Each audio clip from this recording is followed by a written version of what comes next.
This episode of the Busted Wide Open podcast is brought to you by Blueberry. Blueberry offers the best media hosting, accurate listening stats, and their all-new PowerPress Deluxe sites. A no-setup WordPress website for your podcast with all the necessary links to share your show with the world built right in. If you currently produce a podcast and are looking for a better host, or if you're looking to start a new one from scratch, head over to orbitaljigsaw.com/BWO and sign up for the best media hosting and a PowerPress Deluxe site to get your first month absolutely free. That's orbitaljigsaw.com/BWO, or just use the promo code BWO at checkout for your first month absolutely free. And now, enjoy the show. Hello, you numpties. This is the villain, Marty Skell, and you're listening to the Busted Wide Open podcast.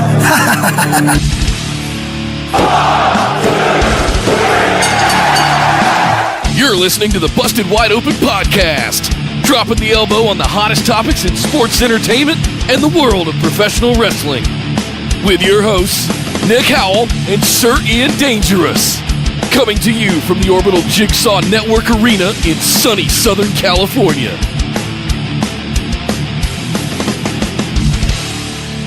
Welcome back to the Busted Wide Open podcast, but if this is your first time joining the show, I'd like to welcome you to episode number 80. I'm Nick Howell. And practicing my shanties in order to get my mind set for this show, I am Sir Ian Dangerous. And what a show we have today, because there is much to talk about. Raw and SmackDown this week were a little bit of kind of recaps and rehashes and doing kind of the same thing over with a couple of bright spots, but we also had a lot of stuff coming out of Ring of Honor. They had a big pay-per-view we have to talk about, and a big title change. New Japan is getting ready for the G1 special, and some big stuff coming out of Rev Pro with a lot of the New Japan stars. NXT and 205 had some really big matches I can't wait to talk about. It was a great week this week, man, I got to say, overall. Yeah, for the most part. I mean, Raw and SmackDown were they had their meh moments, as they do most of the time.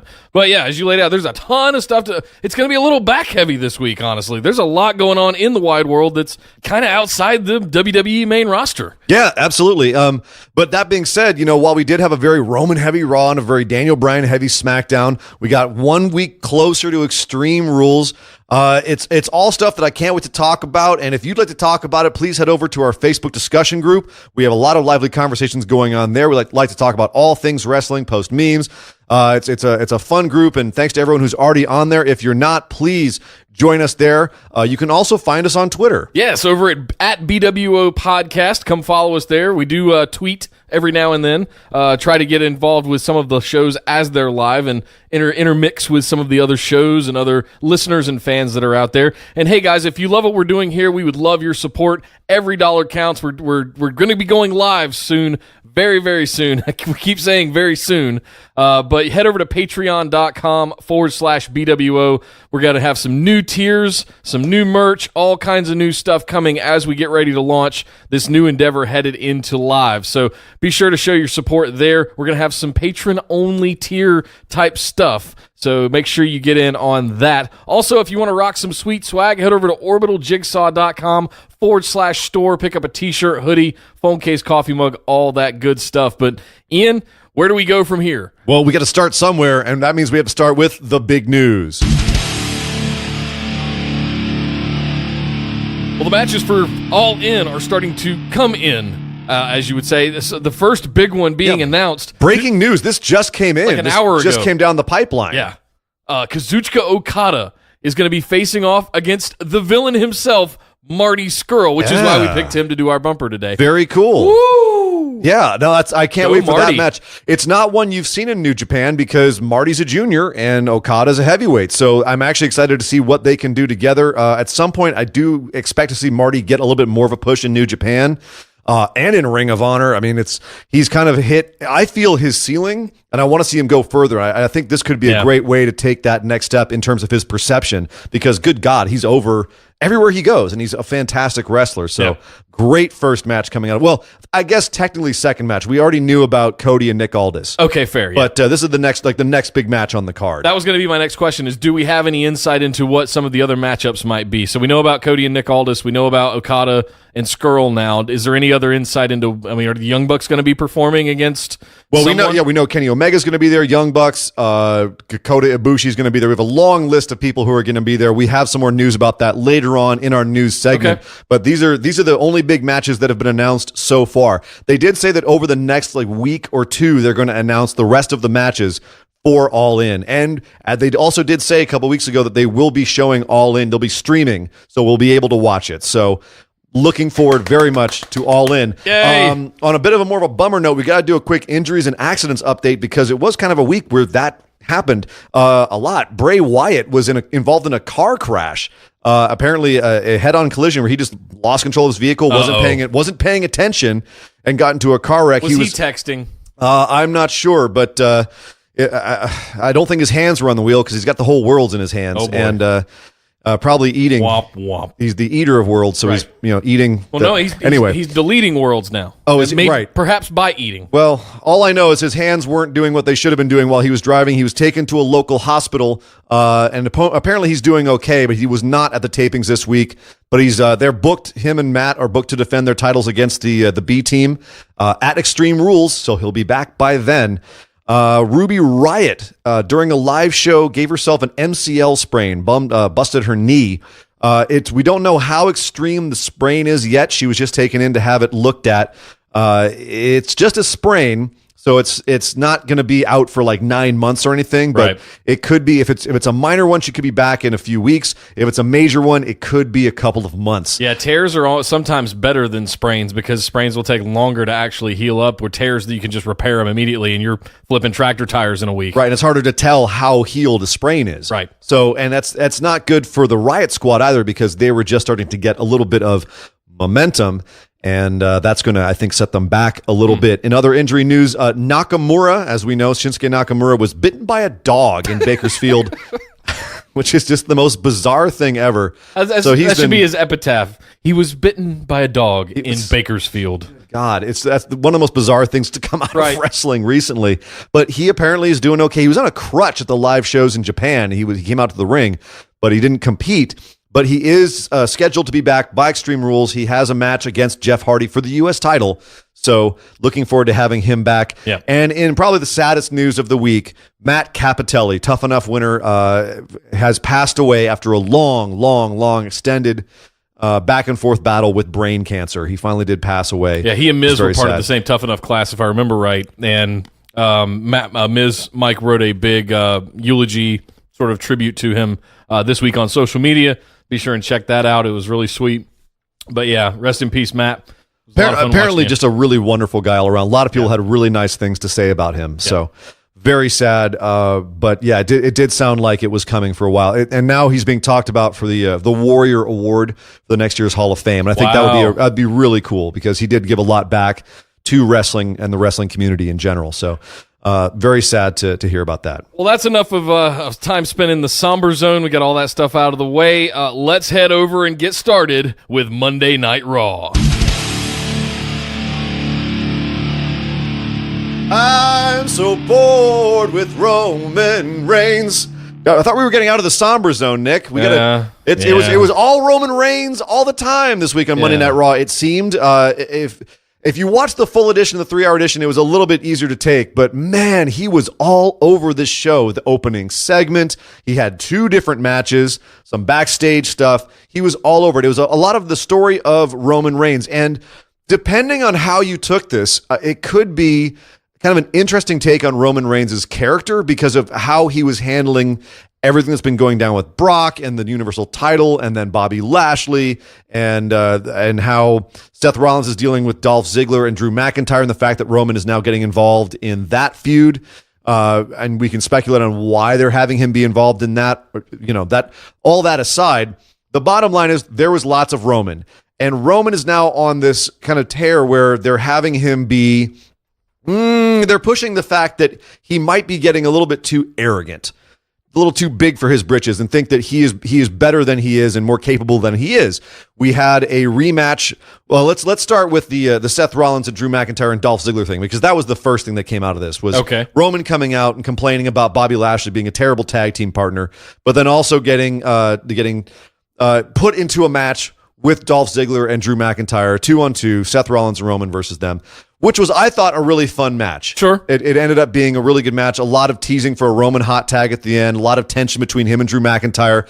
Him and Drew look really good in the ring together. Drew, obviously, very intimidating looking dude. They both have a lot of wet hair. There is a lot of wet hair going on between the two of them. Yeah. Yes, they like just letting it in their face. Anyway. Lots of conditioner. Lots of conditioner here. But two very nice heads of hair. But also two really big, exciting looking guys, like very, good high impact moves. So it was cool to see them get in the ring together. But it was a lot of waiting for that hot tag of Roman to come in at the end, which never happened because the Revival stuck their nose into this again, gave Roman a shatter machine, DQ, Roman and Seth win. But Roman is now, quote, hurt, and he has to go have a tag match with Bobby Lashley versus the Revival later on in the show while hurt. And due to his hubris, he does not want to tag in Bobby Lashley and ultimately gets his ass beat down. Actually, the Revival beat him down so much they get DQ'd, which I thought was a weird decision. I didn't like that either. Yeah, like, wait. These guys are competitive. They want to make a name off of Roman. They're going to do it by just beating him up instead of having what could have been a pretty easy win at that point, is what it looked like. But you could make the argument that they didn't want to see Roman lose again, but I didn't think wins and losses counted in the WWE end. Well, they do when you're Roman Reigns. Oh, okay. But it has been happening less so with him, where he's actually kind of been on a bit of a losing streak, and they're actually talking about the wins and losses, but it doesn't at the end of the day seem to matter. So it is kind of a strange thing. Yeah. But I did want to point out one thing I liked, and that was in the Drew McIntyre match, he did headbutt Roman Reigns and took him down, thus proving that the only people that can headbutt Samoans successfully are the Scots. And as a Scot myself, I was very proud to see that. Thank you very much, Drew, for proving that Scots can. I just like somebody beating up Roman Reigns, and I really like Drew McIntyre. So you guys have heard me. I've been down on his debut on the main roster, being getting Shinsuke'd, I guess you could say, put aside with Dolph Ziggler. But he's looking a lot better than Shinsuke did aside Ziggler. So absolutely, Drew is getting some more time. I am all over a Roman Reigns Drew McIntyre program. I think that would be a lot of fun. It'd be a great start for Drew to really get some shine at working at the top of the card like that. And frankly, the fact that they're having Ziggler and McIntyre, dancing around the top of the card like this is good for both of them. Ziggler's getting some good matches with Seth Rollins. He's looking really good, better than he has in a long time. Yeah. There's more excitement about him. The fact that he didn't lay down the IC title like it didn't mean anything to him like he did the US title last year is a great step in the right direction. Right. And the fact that Drew McIntyre is coming across looking like a genuine, beefcake, like he's massive. But he looks like he can actually handle himself. He's not, incapable. He's standing toe-to-toe with Roman Reigns. So that's a good look for him. So far, so good on all of those fronts. Yeah, not to mention the Revival, by the way. I think I said this last week. It's kind of some serious shine for them to be able to continuously, like 3 weeks in a row now, open the show and be involved in the top of the card matches like that. It is good, but it also, in some ways, I don't like the fact that it really does still make the tag team division look bad, where you have these two guys who are, in kayfabe, as told by the announcers, considered one of the best tag teams in the world and in the WWE by extension. Right. When they, with their tandem offense, can have to work really hard to take down one guy. And in the end, either need to resort to cheating or getting disqualified in order to actually beat him down and win. You know what I mean? And it's like your two top singles wrestlers can just be, get together and not function well and still theoretically beat one of your top tag teams. That's just a bad look for your entire division of tag teams. I get that, but when was the last time you saw a tag team consistently working at the top of the card like that outside of the tag division? That's to me. That's the point I'm trying to make. I'm happy to see the Revival getting to do something except just be beaten down and jobbing out to other tag teams. True, but I think that given the options of what they could be doing, this is still a far step from what they should be doing, and it still makes 100%. The whole division look poor by having it booked this way. Again, I'm very happy to see Revival be on TV. Yes, but again, like happens so often with WWE, it's like, this is not how I want them to be presented. Yeah, that's fair. It's because it's way below their possibility, like the things you could be doing with them. And it wouldn't be so bad if we hadn't seen how good they truly can be in NXT. So it is a bit of a bummer, but feels at the same like time, a recurring theme with superstars coming up out of NXT. it does. Another note I wanted to make about Roman real quick. So Okay. was that, and that is that. Well, actually, two quick notes I just had here. One, the Dolph record scratch is finally working for me because they're using it properly as an interrupting device. It's interrupting Roman when he's talking, and it's interrupting the person before before Dolph's entrance's music. So now it actually sounds like it's interrupting something. It's not just interrupting silence. Right. So that it worked this week for the first frickin' time. The other thing was how Michael Cole was presenting Roman Reigns, getting back to how they're presenting him. Look, we can talk about Roman because that's pretty much all Raw was. That was Michael Cole was presenting him as saying, well, if you like him, he's basically a plucky hero who's just trying to get what he wants done. If you don't, he's an egomaniac. He's presenting both sides for the people that love him, the people that hate him. He's giving you the options of how you can perceive Roman Reigns here. And so, we're obviously kind of down on Roman, not because of his as a performer in the ring or anything, but just how they're presenting him. And yes, egomaniac is definitely how it would come across to us. Whereas if you're someone who's a Roman Reigns fan, you'd be like, yeah, he was done wrong. Like, this is bull crap. He should absolutely be fighting for his right to be in a match this week and have a match at Extreme Makeover. Extreme Wow. Rules. Is Ty going to show up and everybody's going to start crying and That they're would going be to drive amazing. a bus away? Yeah, Extreme Makeover. I used to work for that show. That's probably what was on my mind. But I also want to say one thing to kind of counter what you said. I want to be clear. I'm not mad at Roman Reigns. Roman Reigns does his job. Yes. Roman Reigns does what he's paid, $4 million, $5 million a year to do. he's better than Lashley on the mic. 100% better. I'm mad at the guys backstage that are shoving them down our throats. Well, but also, that's what I'm upset I about. wouldn't be mad if I felt like this kind of nuance they were trying to give to his character was actually based on some sort of plan. If this was like Sure. a way to show, like in like a Greek tragedy sense, that he was a hero with some sort of hubris that was causing him to lose, and at some point he has to overcome his hubris and this pride and arrogance, and then by overcoming that, then he becomes successful. If I felt like they were telling that story in a way that was going to be nuanced and effective, then I'd be like, cool, let's go. Show me what you got. But that's not, I don't have that faith in them to be able to pull that off. If he comes out and starts quoting Hamlet, I'm going to blame you because we know they listen and they're going to take that on board and they're going to come out. Never mind. If he starts quoting Hamlet, I'll be fully invested back in Raw. That's going to be fascinating. That's Gladiator. What? I know. Never mind. That is, but I will be entertained. Speaking of gladiators, Braun Strowman is Braun flipping shit over again. Yes, Braun Strowman is throwing stuff around again. I was not a fan of this. I thought this was dumb. Yeah, I actually had this in my notes as Braun Strowman promotes "Be a Star" by pushing Kevin Owens off the stage in a porta potty. This was silly. He wasn't in there. He wasn't in there when it flipped over. Obviously not in real life. I'm talking kayfabe. I'm talking storyline. Okay. Come on. This is the thing.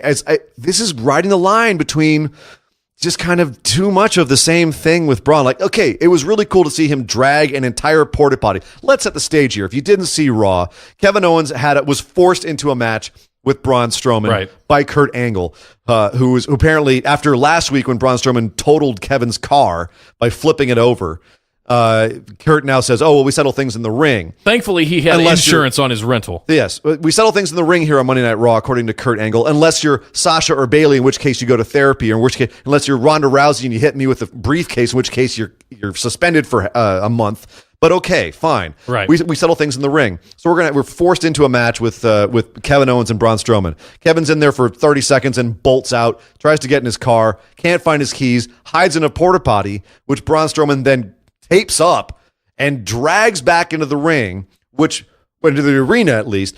By the way, which was a pretty cool feat of strength, like strongman style. That was definitely that's straight out of a strongman. It was like where you see the guys pulling the tractor trailer rigs. Yeah. Totally reminded me of that. And that was a cool, strength showing off thing for Braun. Drags it back up onto the stage and then does a running slam into it and knocks it off. Kevin Owens pops out covered in blue paint, which we assume is just the blue dyed water. The blue dyed water. Yeah, the sanitary water in the porta potties. Okay, cute. But at the end of the day, I thought this was also really kind of dumb. This didn't work for me at a certain point. Like, I like Braun breaking stuff, and I thought like the image of him running and knocking this off the stage. We just have a whole bullying angle on Raw. Yeah, that's what I mean. Like the be a star thing. Like a big dude like Braun taping up Kevin Owens in a porta potty just reeks of like fraternity prank to me. Yeah, I even wore my Braun t-shirt and my Braun beard today. So I'm a Braun fan. You guys know this by now, and I love these. I love these kind of antics. I'll never get tired of Braun flipping shit over. I think you should flip the ring over one of these days. They'll figure out how to do it. But at some point, yes, it has to end in physicality.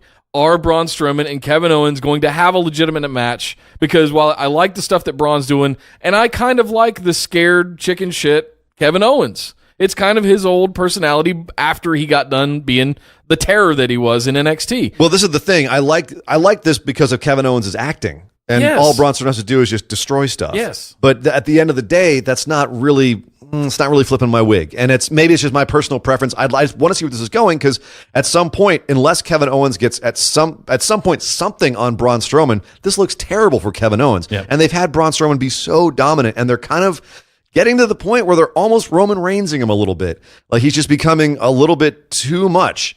Where I almost want them to.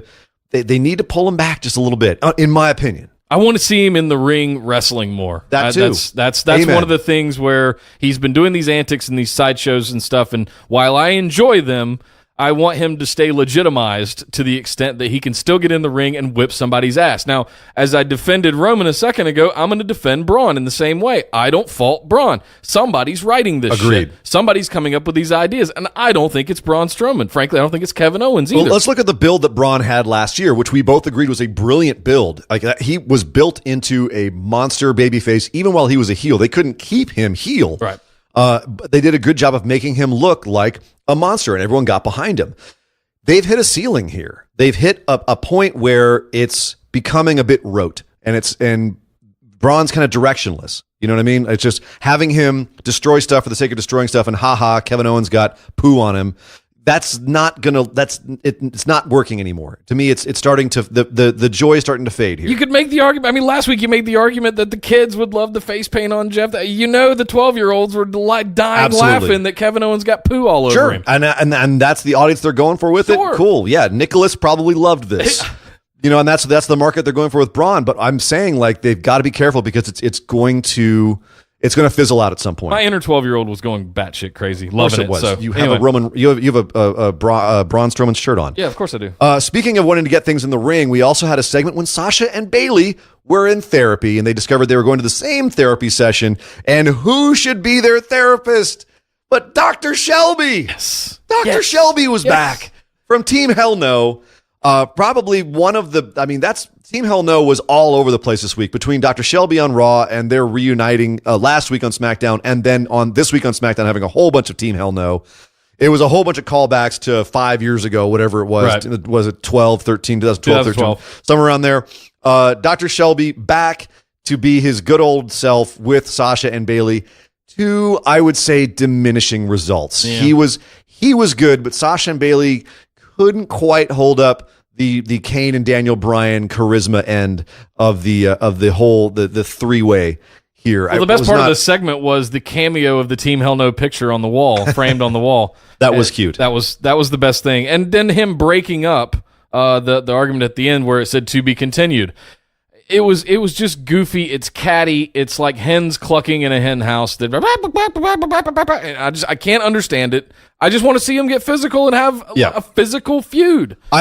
Here's the thing. I'm still curious where they're going with it. I'm like, I'll give him some rope. Let's see where we go with this. Okay. This was not the best start, but far from the worst start to what this could have been. Last week we were talking about Bayley going to therapy and kind of being like, this could be really bad. If this is what we're getting, this is not bad. This is not like, okay, cool. Let's see where you're going with this. Shelby, definitely, because of the guy who plays Dr. Shelby, his acting and the way what he brings to this definitely helps to my anticipation. I'm like, okay, so we could be going somewhere cool with this, but they've really got to have some better written stuff next week and going forward.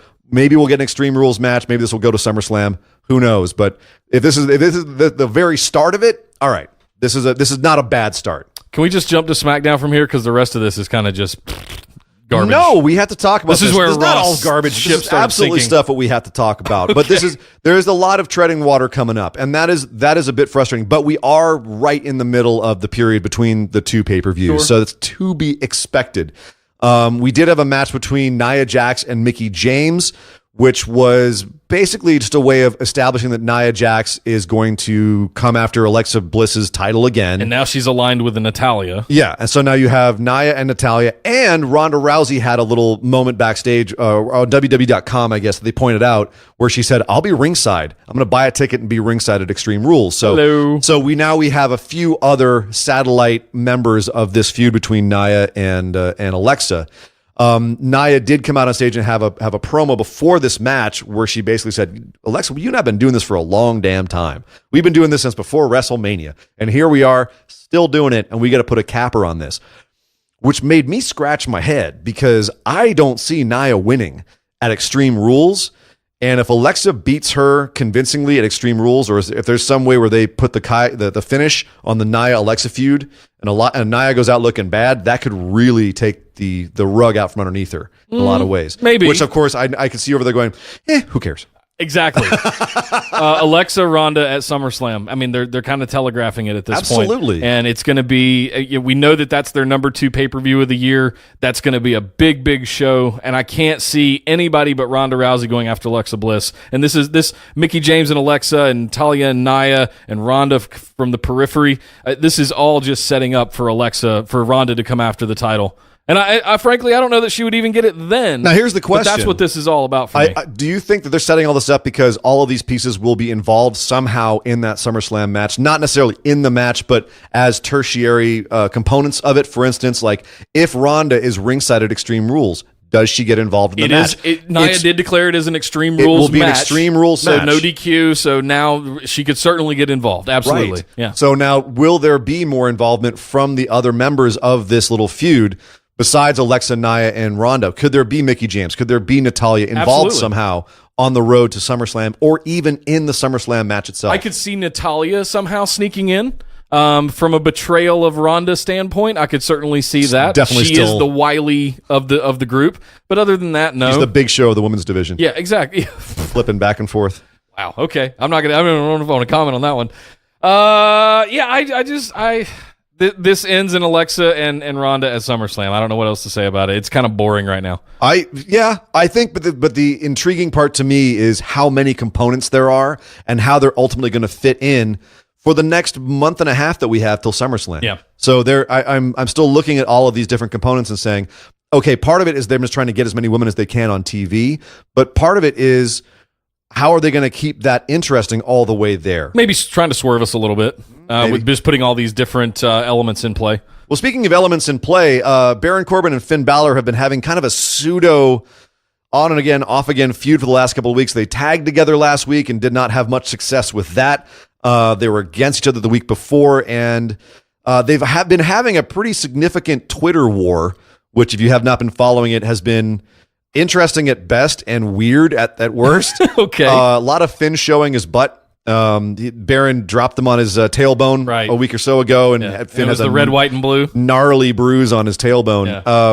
And Corbin's bitching at him and Finn's calling him out. Anyway, go check out their Twitter. It's a lot of fun. They haven't been doing a lot with it on TV, which is weird because they did officially announce before our show today that we are getting a match between the two of them at Extreme Rules. So maybe the next couple of weeks we'll build something here between the two of them. Hopefully. But I hope so. There needs to be a little bit more spice to this. I think they're kind of right on the money with Constable Corbin. Finn they still really haven't found an identity for him yet. And they're trying. I can tell they're trying. Finn, but they just really haven't landed on anything. I still don't get his smiling thing, dude. It is the weirdest. Here's the thing. Obviously, someone sometime told him smile a lot, smile all the time. And he took it to heart, and he just never stopped smiling. And I don't know what the thought was behind that. If that's just what they tell baby faces, if he's taking the piss, I don't know what's going on here because like Lashley smiles a lot and it's creepy. Yeah. Finn outdoes Lashley when it comes to smiling and being creepy with his smile. Like it's just weird. how much they're having him do it, and that's all that there is to define him at this point. Where is angry, fiery, retribution-based Finn Balor? Where is the demon persona? Where is all of that stuff that made Finn Balor Finn Balor? It's gone. I haven't seen it. He still gets a little fired up. Like he got fired up this week when Corbin and he got into the little bit of back and forth, jabbing each other in the ring, talking smack to each other. He got a little fired up. He's got fire, but he doesn't have that kind of intensity that he had in NXT or right when he was first called up. Yeah, that's gone. He's become more the smiley, happy, I'm open to anything Finn Balor, Balor Club for everyone, representative for the LGBTQ and kids and everything else that he's involved in now. Which, great. If they're trying to have him be a role model for that, then that's fine. But does your role model have to, smile all creepy like the Joker? Like, I just I don't get it. Maybe we'll see some heat come to this before Extreme Rules. I really hope so, because that could be a really good feud. It could be a good match. I think these guys could have chemistry, and I'm loving the Constable Corbin thing. Me too. It's a great look for Baron Corbin. We also had another appearance by the Authors of Pain this week on Monday Night Raw, wrecking Titus Worldwide. I don't know. Of course they did. I don't know if that feud's over yet, we knew that Titus Worldwide was just going to be food. Can AOP please graduate from the kiddie pool and come play with the adults? God almighty. They just I don't know what it is about.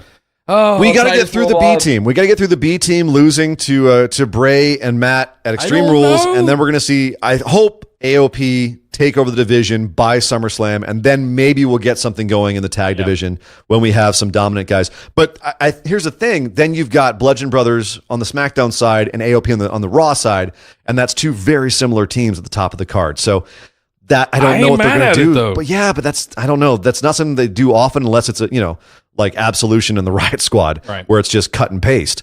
And I don't want that either. Yeah, that's true. So I'm curious to see where AOP is going.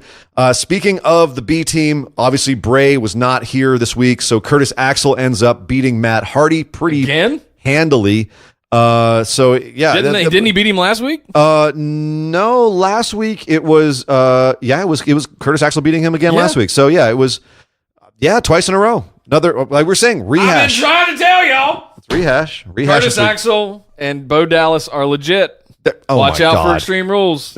Watch out. Oh my, please. Especially if Bray's still out. You know what? No. Go ahead and put your money on them, because your only successful time calling matches this year was at WrestleMania, and I'm looking forward to having another win over you, because you're going to pick your boys, the B squad, over the Deleters of Worlds, who B obviously not the B squad. They're the B whatever I say they are. We also had Ember Moon defeating Liv Morgan. Obviously, Ruby Riott not ringside. Ember looked really dominant here, but they don't really have anything for her. She's in the Becky Lynch role right now, where she just kicks everyone's ass, but not really going anywhere. I'm fine with that. Yep. Put your work in. There's a lot going on at the top of the women's division on Raw. She is earmarked for greatness right after this stuff. Second half of this year, first part of next year. Just keep doing what you're doing, Ember. You're doing great. I think they're like with Becky. They're keeping her in a holding pattern as a winner until it's time to give her the push. They got to work the Nia, Ronda, Alexa shit out. That's going to encompass the summer. Yep. Just stay tuned until after that, because I think she's going to have a big fall. Agreed. And then lastly, we had another rehash of last week. No Way Jose again tried to have a match with Mojo Rawley. Rawley refused. Beat him up.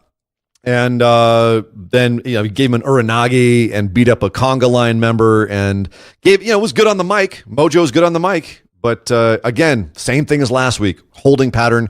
Don't know if this is going anywhere. Pre-show match, maybe? I don't even, dude, with the fact that they're now doing combined pay-per-views, if this was still a Raw-only pay-per-view, pre-show. The fact that it's not, this is exactly what we were talking about. Mojo and No Way Jose are going to have no room on this card. When they can barely fit in Finn Balor and Baron Corbin, what are you going to do with something that low on this card? Yeah, that wasn't on the Hulu edition. These guys are not making the pay-per-view money. And it's one of the things we were worried about when they said they were going to combine the rosters for the pay-per-views, is that the people who are low on the card are missing out on the pay-per-view money now, because you only have so much room on these pay-per-views.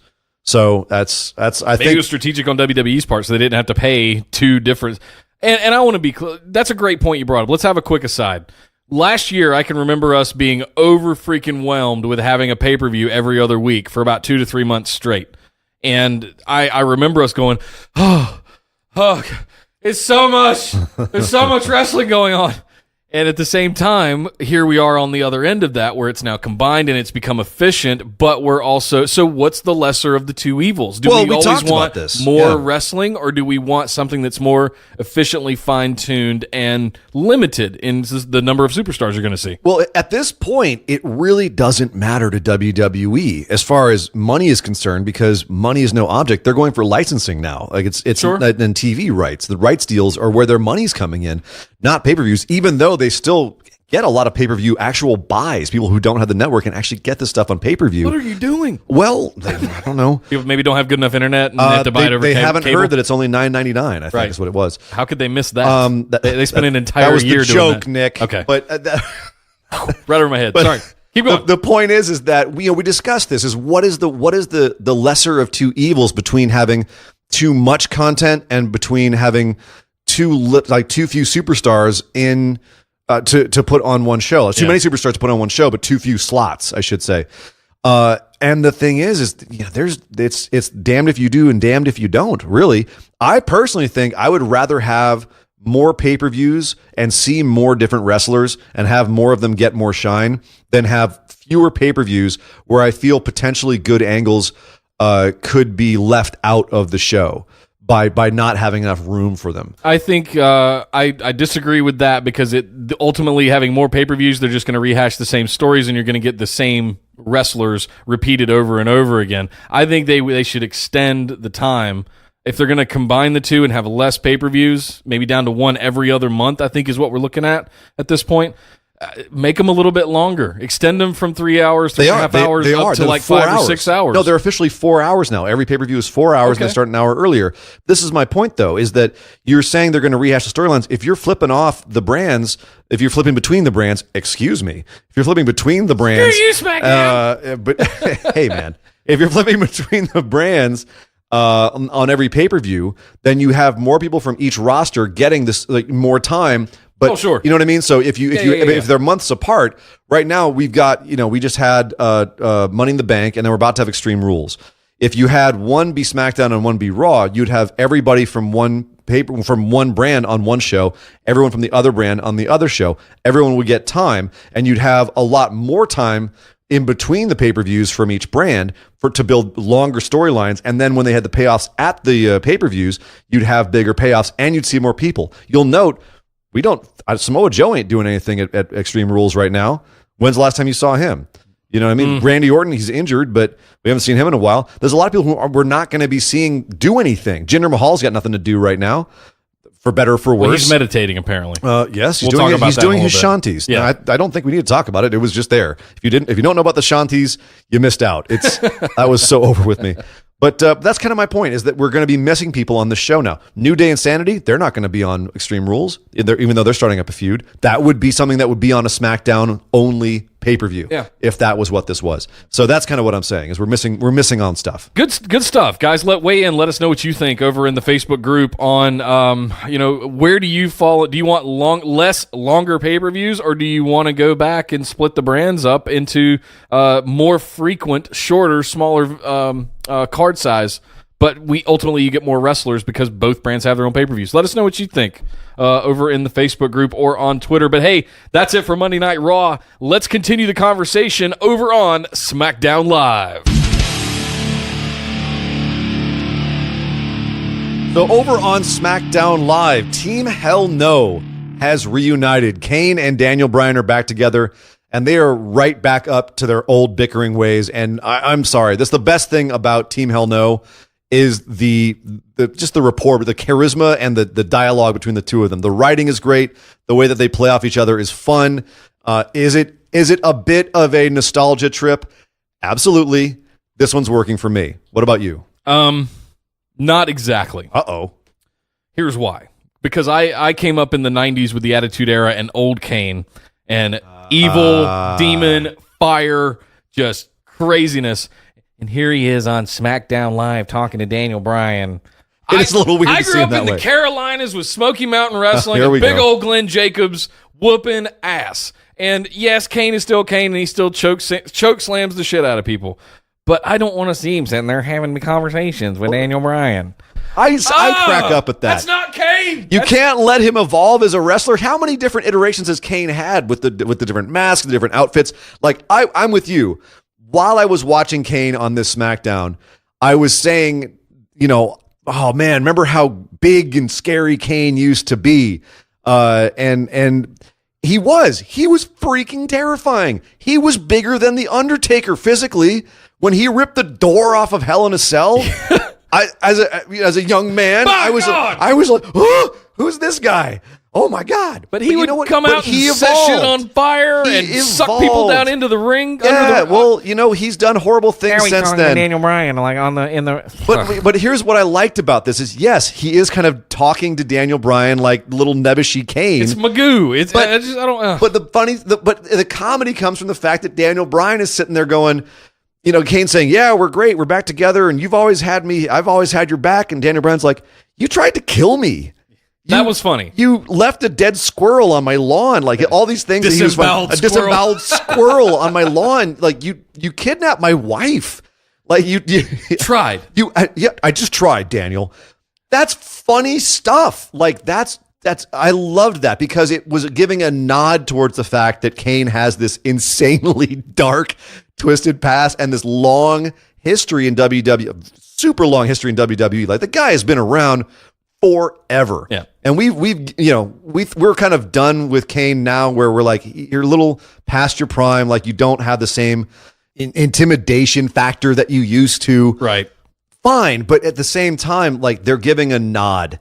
Like we were really down on like him and Braun and Brock earlier this year. Right. We're really down on that. But at the same time, respect the hell out of Kane. Just absolutely respect his legacy and the amount of time and stuff he's put into WWE. He's been some of the best feuds ever and some of the worst feuds and angles ever.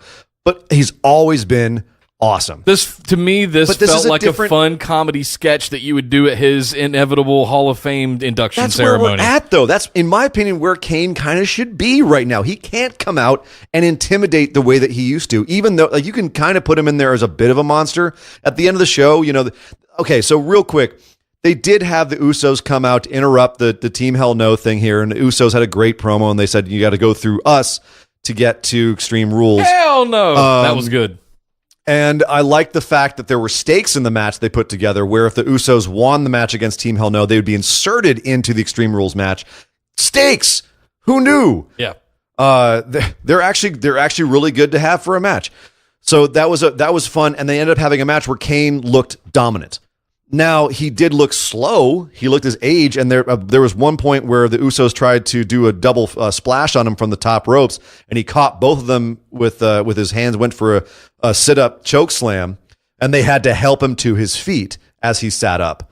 But at the same time, they still booked him as looking dominant. Yeah. But at this point in his career, it's better for him as a character to have these kinds of bits where he doesn't have to be the big, intimidating, scary monster, because that just doesn't work as well anymore. Whereas this, he's still really good at this. And the stuff between him and Daniel Bryan, both at the top of the show and at the middle of the show, was really fun. And they both played it really well. I hope it was kind of a one and done. I hope it was, we got past it. We had the little nostalgia trip for the back and forth like that. And that we don't have to do it so on the nose like they did it this week. No, it's going to be on the nose all the way to Extreme Rules, Nick. Brace yourself. It's going to be, and I'm going to be happy because I dig that stuff. But this is the nostalgia trip goes through Extreme Rules. Okay. It's going until that point, and then Kane's got to go be mayor.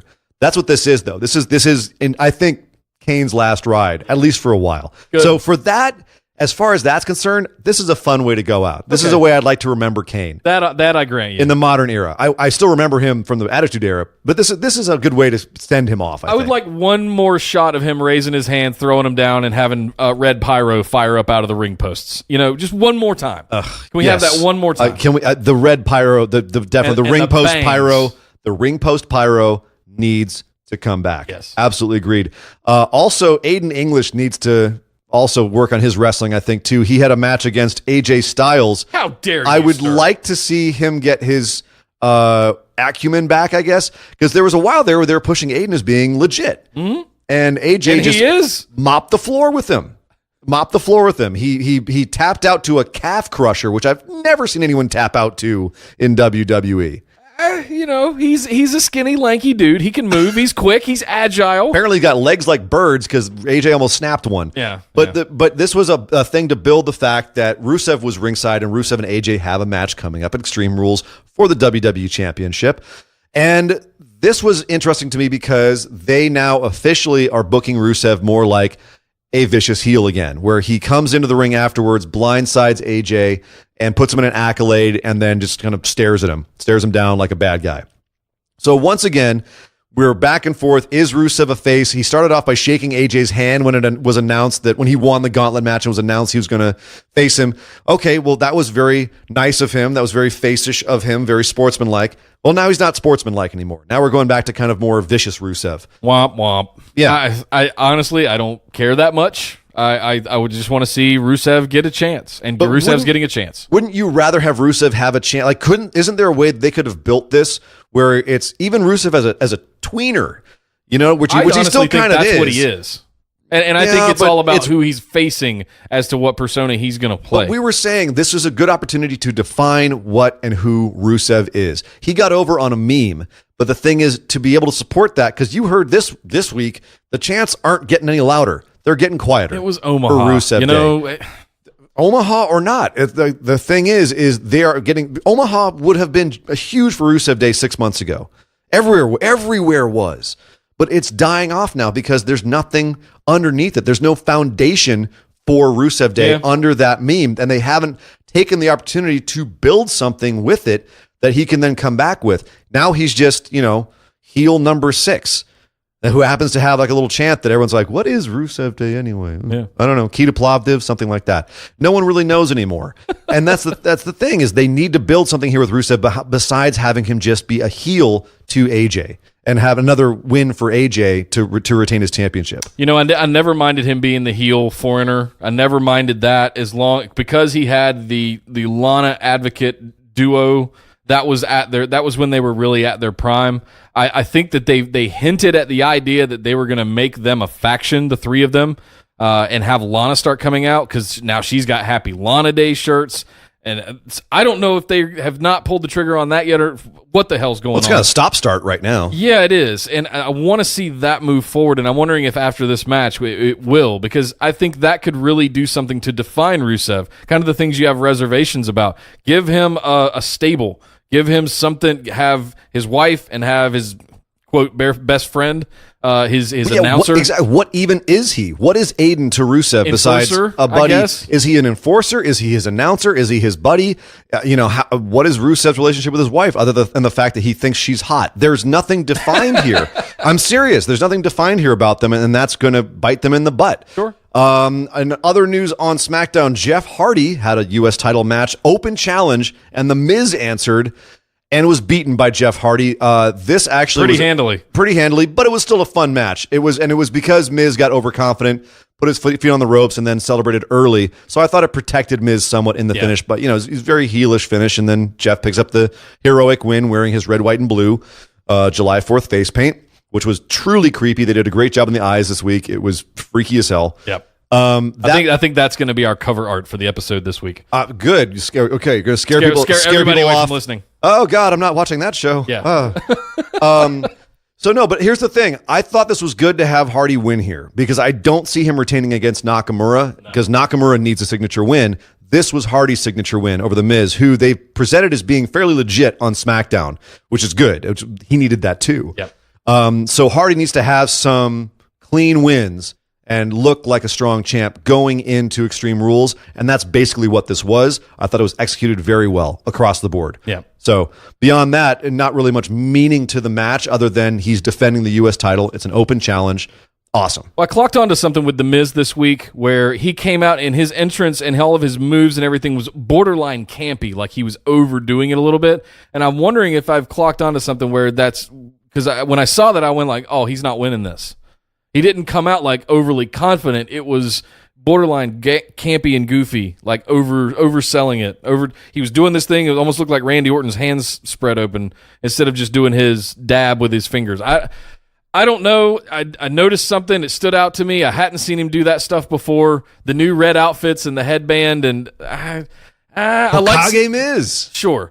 But at the same time, I can see a little bit of overconfidence in that being, the stuff where he's putting his feet up on the ropes. Fine. But I just knew as soon as he was coming in, there's no way he's winning this because of the way he was acting. I knew that because it's Jeff Hardy and it's the U.S. title, and that's not changing hands on SmackDown before Extreme Rules. Oh, though. Yeah. I think you're reading way too much into the body language. Maybe. But I knew that too, just by logic. We got to keep this interesting. We can't just tell people, this happened and blah, blah, blah, blah. I got to do some crazy, wild speculation stuff, right? All right. Okay. So from now on, we'll keep an eye on Miz. When he gets big and campy, we'll just know he's going to lose. And we'll see how many times. We'll collect the data. Is he telling us? Is he telling us through his campy physicality that he's about to lose? Speaking of losing, Ellsworth had a match this week against Asuka. If you could call it that. Well, it was fun because they were, they built it up like Ellsworth was saying that he was the peak of masculinity and that men were better than women and just all that fun Ellsworth stuff. And of course, he gets in the ring with Asuka and she proceeds to just murder the poor guy. She slapped what was left, very little that was left of his chin off of his face. She slapped the chin back onto his face. That's how hard she slapped him. And he ended up running out of the ring and running away, which I would have done too if anyone slapped me as hard as Asuka slapped him. Yeah. Good God. Plus, her kicks were nice and stiff too. Like she didn't hold back. I kind of wanted to tell Ellsworth, I'm like, dude, this woman has been in the ring with Minoru Suzuki and survived. You don't stand a chance, my friend. Run away. And he did. He ran away and escaped and they were both counted out. Into the arms of Carmella. Yes, of course, who saved him, took him backstage, where Paige made a match for next week. We were going to have a lumberjack match or lumberjill match, I guess, next week. All of the women on the women's roster will surround the ring. Have we ever had a women's lumberjack match like that? Yes, I believe so. I believe it has happened before a couple times. Okay. But I think this will be a particularly fun one. I'm actually... I could watch Asuka kick the crap out of Ellsworth all day long. Yeah. I mean, come on. That's just take my money. That's going to be a pay-per-view. That just sounds fun. Just 5 hours of Asuka beating the hell out of James Ellsworth. I would buy that pay-per-view. Yeah. You ever see Game of Thrones, like the one time where Tyrion slaps Joffrey and they on YouTube, they edited together like an hour and a half version of it to like nonstop Led Zeppelin of just Joffrey getting slapped. Like that, only Carmella and Ellsworth, I'd watch it. Oh, man. Speaking of fun, New Day had a pancake eating contest for the 4th of July to see who could eat the most pancakes. All fun and games until Sanity stepped in and caused chaos. So it looks like we're getting a 3-on-3 feud, New Day and Sanity. Now, last week we had a question about trios stuff. Yes, we did. And it was a very kind of ahead of its time question because I didn't see this coming. Apparently that person is a writer for WWE. I have to go back and look who asked us that. But maybe they're incognito creative writers for WWE that have just been hanging out in the Busted Wide Open Facebook group this whole time. No, this is awesome. I'm so down because I was just looking at how they paired them up in this beatdown. You had Alexander Wolf going after Kofi Kingston, I believe. Right. You had Eric Young going after Xavier Woods, and you had Killian Dane going after Big E. And right there, you have 3 singles matches I would love to see. Yes. Right there. And if you want to build for this, they love doing their singles matches when they have tag team matches coming up, right? They'll build them with singles matches. Do this for the next 3 weeks. I'll watch all of those singles matches and be your invested. Matches for the next 3 weeks. Booyah. Yep. Absolutely. Then we get the big blow off at Extreme Rules. I don't think we're going to see this at Extreme Rules, but I would love it if we did because this is fun. And we were wondering what they were going to do with New Day. We were wondering what they were going to do with Sanity. Now we know. It's official. All these guys are going to be feuding. I'm down. I'm looking forward to this. 100%. Crazy psychopaths Insanity versus the fun-loving New Day. Awesome. They're kind of crazy too. Well, but in their own fun way. Yeah, crazy fun-loving. But that's what I'm saying. Like this is going to be a fun back and forth. Yep. Next up, last but certainly not least, Becky got another win on her belt. Yeah, as we said, Holy smokes. Becky, once again, she's just basically coming out and winning every week and not really doing anything with it, kind of like we were saying on Ember Moon on Raw. I don't know if it's okay that the Iconics are losing a lot now, but I guess that's kind of their role. Yeah. And it's okay because they just, they get over on their promos anyway. There's win-loss record isn't going to matter. I don't see them contending for championships anytime soon. They're doing exactly what they need to be doing, building this character, building this image of the two of them into these kind of just pain-in-the-ass, annoying chicks that are constantly just poking the bear and making fun of everybody. And they're doing it great on social media. They're doing it great on TV. Keep doing what you're doing. Ember Moon, Becky, Iconics, they're just next. But Mike, speaking of next, I'm wondering what's next for Becky, because does Asuka and Carmella continue after Extreme Rules, or what, are they going to do something with Becky at a certain point? Are they building her back up and giving her these wins for a reason? I don't think we're seeing Charlotte until, I'm trying to remember what her schedule is for getting her breast implant fixed. I'm trying to remember if it was. I think they were. And I don't want to interrupt you, but to answer your question directly, I think they were building up or building towards a Becky and Charlotte feud. Like they were one of them. They were going to have to face each other. Here's the thing: we talked earlier about how, not in this show, but earlier on our shows, that Charlotte has been built up to be so strong that she's almost like a Roman Reigns or Braun Strowman of the women's division, where she's just so head and shoulders above everyone. And the last thing she did before Carmella, because she's beat her twice, right? And Becky beat her on Charlotte's way out too. Right. So I think that's what they're doing, though. Is they were getting there, and then she had the breast implant issue. I think once Charlotte does return, we're going to resume that program, and we're going to have probably the second half of the year be a Becky and Charlotte thing, which I ain't mad at. I don't know, because the question is one of them going to turn, or is it just going to be face on face? Because face on face for that long is going to be. I don't think it's going to work. One of them has to turn at some point. You'd think, and I think it's past time for Charlotte to turn, in my opinion. Yeah, I can see it. But that's I don't know. There's a lot of ways they could go with it. I'm curious to see what they're doing with Becky, if they're priming her for a title contention when whatever happens with Asuka is done with Carmella. Yeah, I agree. I don't think Carmella's losing it anytime soon. I think Asuka might be a transitional one to get it back over to Becky Charlotte. No. Asuka will absolutely not be transitional whenever they give it to her. She better not be. After all the build they've done with Asuka, how special she should be treated, transitional is absolutely not what she should be. Yeah. I agree with you. I just don't think the 75-year-old man in the back does. Well, I we'll see, won't we? He's got her doing mixed match things with James Ellsworth, so that kind of tells you. Yeah, but they're also, they see what they haven't heard. The audience reaction to her is so good. Yeah. They're still presenting her proxy to the title. They're still presenting her as being super strong. I mean, it's kind of like the the Lashley Sami Zayn thing, where, much as I hate to draw a comparison to that, but where Lashley is just so strong, they have to make Sami look like, he's so weak, because they're trying to keep Lashley looking that strong. That's kind of where Asuka is.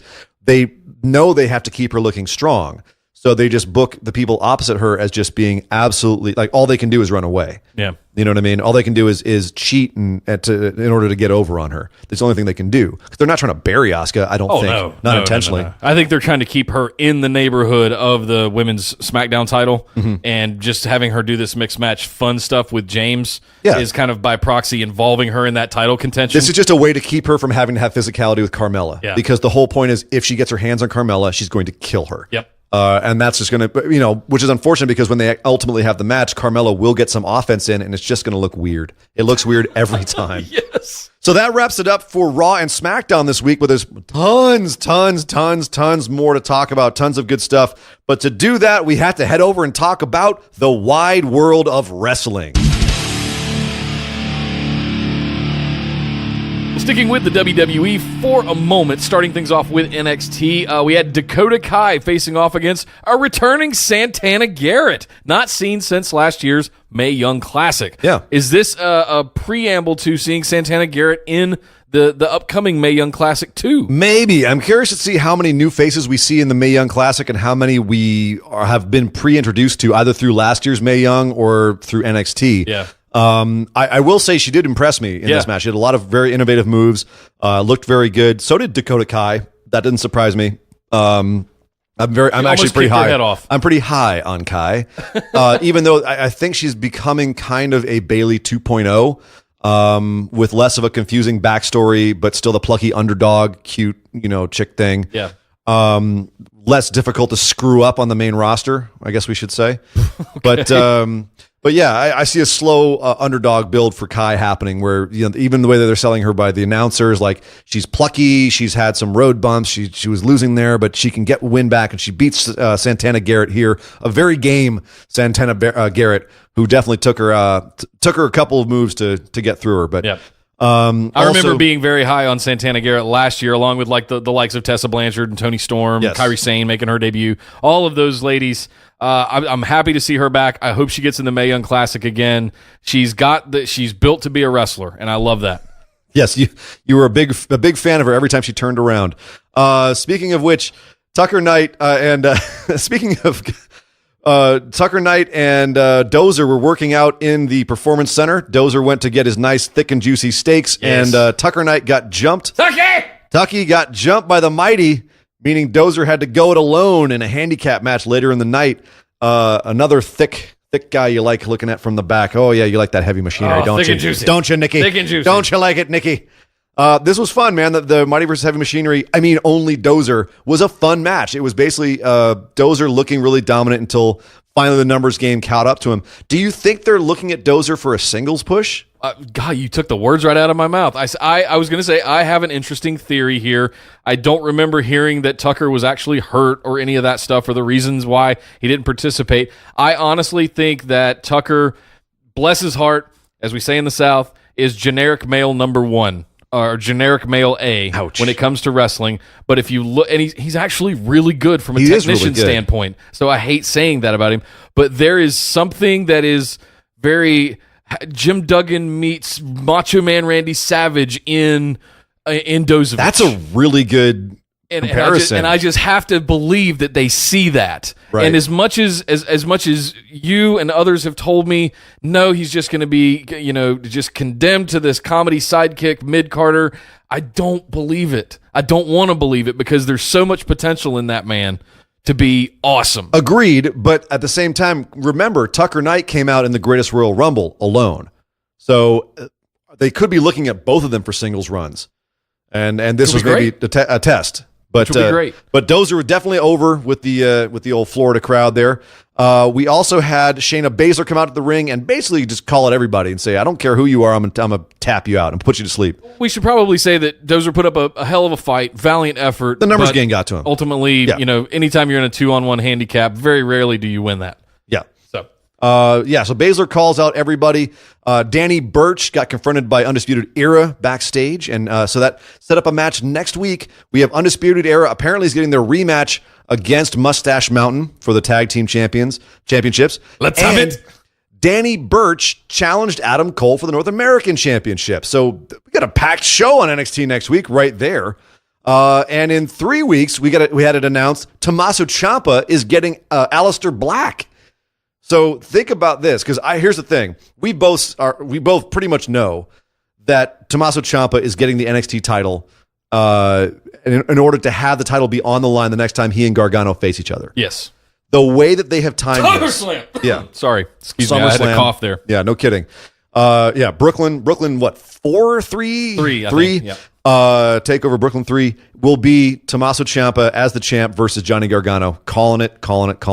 And Aleister Black will drop the title in 3 weeks because that gives them the perfect amount of time to build up the storyline for the Aleister Black Ciampa match, and then 3 more weeks to build up Ciampa Gargano before Takeover. Because we'll get to Gargano in a second here. But we did have a match before we had a Gargano match, and that was Velveteen Dream versus Donovan Dijak. No, it's Chris Dijak. Is it Chris Dijak now? Doesn't matter. It's Dijak. Yeah, it's Dijak. He should just go eventually, like they did with Neville and everybody else. Take away one of the names. Just Dijak. With him, it works. With him, it works. The one name thing works. And boy, he worked in this match. Woo! My God, we thought this was going to be fun, but we were not ready for this. Dijak looked great in this match. Velveteen always looks great. We knew that was going to happen. Dijak got a ton of offense in here. Just great strikes. His strikes all look fantastic. Great jawing in the ring. Loves to run his mouth, tossing Velveteen all over the place. Velveteen's a big dude. And Dijak is even bigger, and he's been trimming up. So, this was a lot of fun. That one where he over the head threw him.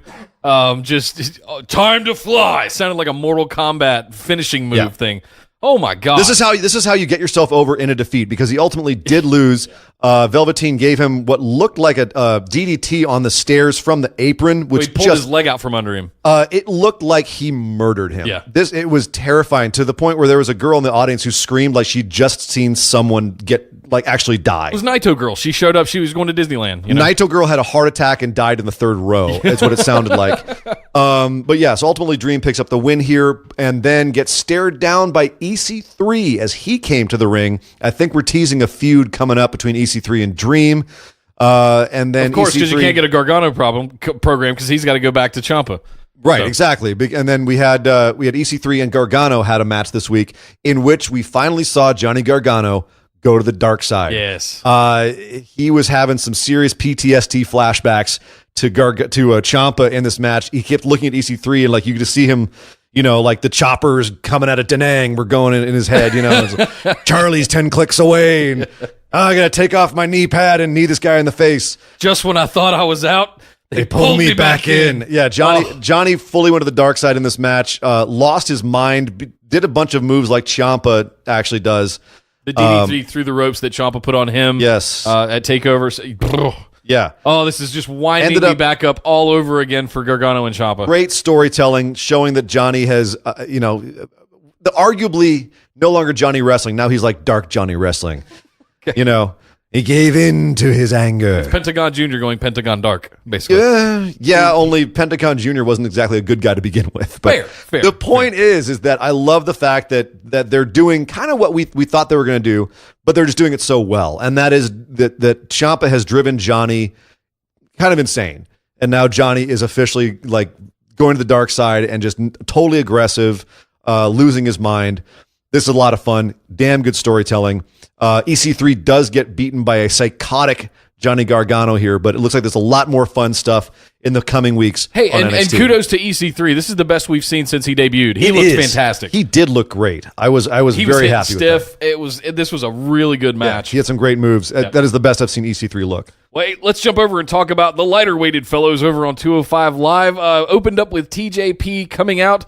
Getting some cheap heat, continuing to have this feud with Drake Maverick. Drake Maverick had a great promo to open the show to kind of introduce everything. And he's such a good GM. The opening segments are like him giving you last week on 205 Live. You get his breakdown of it. And it lets you know, it lets you know everything to expect on the show that night. Oh, it's so good. Imagine if they did that on the main roster. He's how I would like to see an authority character be handled. Yes. Like him and Regal, where they're there, they make matches. You have the sense that they are controlling the show and controlling the wrestlers, and whatever feuds they have happen the kind of the way that you would happen between management, where you snipe back and forth each other. And, in this one, TJP keeps saying that Drake isn't giving him good competition. And Drake says, okay, fine. You want to, give me trouble and beat up people and act in a way that I don't approve of on my show, then fine, I'll give you competition. Here's your competition, a returning Noam Dar. Yes. Who came to the ring after TJP got the crowd nice and hot with the cheap heat, and Noam Dar wiped the floor with TJP. This was supposed to be a surprise, but I kind of saw it coming from the off the back of the NXT UK event last week when he had a surprise return to get involved in that four-way for the number one contender or for the NXT UK championship.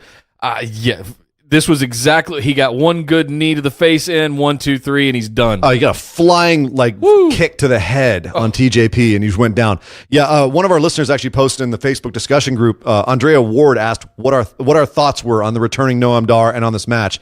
I loved it. Yeah. I love the fact that TJP got squashed after running his mouth for weeks and beating up these enhancement guys, these local talents that they were getting. I love the fact that he just got whooped just clean, and then later on wouldn't even give an interview, just stalked out of the arena. I thought that it was a great way to jumpstart Noam Dar, who was done so dirty on the previous version of 205 Live, if you will, with these awful feuds with Rich Swann and with Cedric Alexander fighting over Alicia Fox and this horrible soap opera crap they gave him. He came back. Not only is he jacked, he's got himself nice and ripped, but he looked fantastic in this match in terms of his flying around the ring, This was great for him. This is going to be a great match and a great feud between him and TJP going forward. I'm very excited. Yep. Nothing much more to add to that other than all I could think of when he got the 1-2-3 after that flying kick was I was thrown back to the movie Friday where Smokey comes in and leans over him and goes, "You got knocked the fuck out!" That's all I thought of.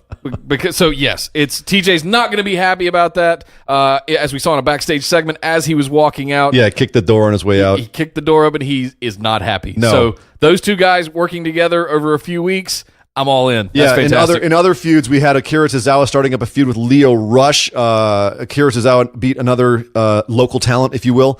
And looks like Lio Rush is challenging him. He talks smack to him from the announce table. Mustafa Ali and Buddy Murphy had like a half an hour long no DQ match. That's why these were so short. That were just that was all short stuff. We Cedric and Itami's happening next week, and we had a little bit about that. No, half an hour of Mustafa Ali and Buddy Murphy just annihilating each other using stairs, doing a Spanish fly from the barricade onto the announce desk, and it didn't break. Good. Well, they're 205. They're only 205. They're too light. Yeah. This isn't Braun Strowman suplexing Brock Lesnar here. Right. No, this was a fan-freaking-tastic match. Really good. Once again, 205 Live putting on a barn burner. Once again, these two guys putting on a barn burner. And frankly, NXT and 205 Live stealing the week, in my opinion, as far as WWE is concerned. Once again. But yes, this match finished with a just monster tornado DDT off of the ring steps that were placed in the ring by Mustafa Ali on Buddy Murphy for the 1-2-3. Mustafa Ali picking up the win here, and I think putting the cap on this feud. Maybe. Well, hey, let's head over. We definitely have a Cedric versus Tommy next week. We mentioned that earlier. That's going to be a good one. But that's it for the WWE stuff. Let's head over and talk about Ring of Honor as they had their best in the world pay-per-view, and we've got results. Oh my goodness. There's really only one thing that we need to talk about. No titles really changed hands here. Kushida and Lethal Jay Lethal had a match, and Lethal did beat Kushida, which is like the last guy he couldn't beat. He hasn't been able to beat. He finally beat Kushida. And then we also had a match between Austin Aries and Kenny King. Austin Aries picking up the win here, which didn't terribly surprise me that much because Kenny King is still kind of up and coming. But the big surprise from this is we had the title match. Dalton Castle versus Cody versus Marty Scurll. I actually thought Cody was going to win here. I thought Scurll. You thought Scurll. Yeah. They teased it that it could have gone any of those ways during this match. This was definitely a shocker, but Dalton Castle retained the championship. But then the next night on the TV tapings in a fatal four-way between him, Matt Taven, and Cody and Jay Lethal loses. Dalton Castle lost the title the next night to Jay Lethal. Got pinned by Jay Lethal. It wasn't like it was a fatal four-way. It wasn't like someone else. Jay Lethal didn't pin Cody or Matt Taven. He pinned Dalton Castle and was given the Ring of Honor championship. Ugh. Now, okay, stepping outside of this, the reason that they did this was because Dalton Castle is injured as hell, and he has been for a while now. His back is destroyed. He's got a back fracture and nerve damage. His wrist is all messed up. So it was kind of inevitable that his title reign was going to end. But why would you not want to do that on a pay-per-view with the likes of Cody and Marty Scurll? Why would you do that on a TV taping the next night and dropping it to Jay Lethal? It just doesn't make sense. Well, here's the thing. Here's the part that doesn't make sense. Not dropping it to Cody or Scurll makes some sense. I wish they had given it to Scurll. I think it's his time in Ring of Honor. He's as over as hell. That would push him through that glass ceiling. And that's the thing is he just needs that to elevate him. He's right there, and they just need to take that. They need to pull the trigger like they did with Dalton Castle, and give him that run. Because Castle now held the belt for a little over half a year. Like he had a decent run, but the issue is that they gave it to Jay Lethal, and Jay Lethal wasn't exactly the most successful champion before, right? And he didn't really come across as a champion. And I understand why they wouldn't want to put it on Cody. They don't want to give Cody the belt right now. Looking at it, stepping back, I thought they were going to give it to Cody. Stepping back, it does make sense why they wouldn't put it on Cody now. Because they're going into the G1 stuff. We're about to have the G1. Yeah. And Cody has got a Cody match. and Omega, Cody and Omega. They don't want to see the Ring of Honor champ lose to the IWGP Heavyweight champ again. There you go. They don't want that. So they put it on Jay Lethal. I think what we're going to find out is that talking about transitional champs, Jay Lethal's going to be a transitional champ. Yeah. Because they don't want to pull the trigger on Skrull just yet because they want to have that be a big thing when that happens. There's a lot of other guys. There's a whole bunch of people on that roster who could take the belt, but I think if they want to ultimately put it on Cody by All In, they wanted to put it on somebody who was legit enough and kind of a company guy, which Lethal is, but not so legit that when Cody takes it off of him, it's going to ruin him. Yeah, that's a good point. So that is my suspicion about what I think is going on here.